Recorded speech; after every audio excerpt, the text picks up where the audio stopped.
Cars.com Auto Review.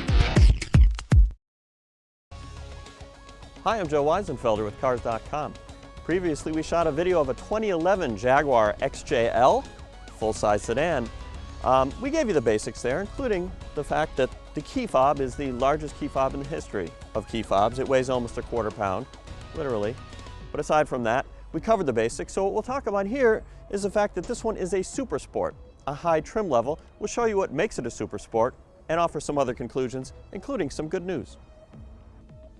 You can get the XJ and the XJL long wheelbase versions in 3 different trim levels. There's base, there's supercharged, and there's super sport. This being a super sport, you get things like a black leather headliner. These winged head restraints must be good for something. And some of the other treatments like the wood steering wheel and gloss trim. As a super sport, this car comes with several packages, including the rear seat comfort package. It includes power adjustable rear seats, recline, etc. This also has the executive package, which adds things like this table, which given its height would make it pretty awkward to use a laptop, but hey, whatever you got to do. Then there's the illumination package, which includes illuminated sill plates under all 4 doors, an illuminated trunk latch, and also an interesting little blue ring around the vents for the air conditioning. You'll note my ample legroom here. This is because it's an XJL, long wheelbase, for which you pay about $7,000 more. Here's the thing, you really don't need it. You might not even want it, and you probably don't need the supercharged or the super sport trim levels either.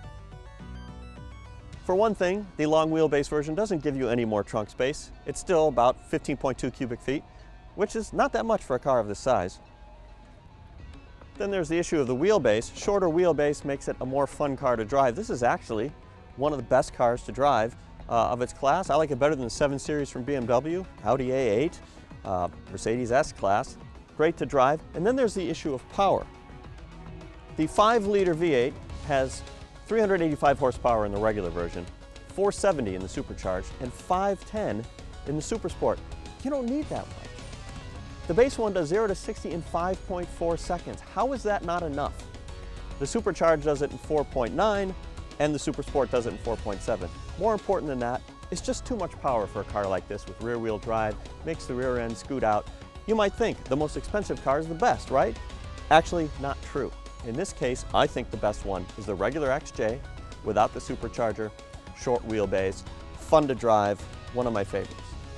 The good news is it saves you 1 to 2 miles per gallon to not get the supercharger, and it saves you a lot of money. This one starts with the short wheelbase at $74,000.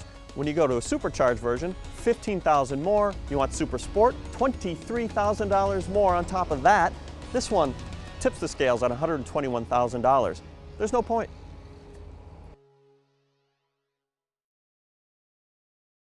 For more car-related news, go to Cars.com or our blog, kickingtires.net.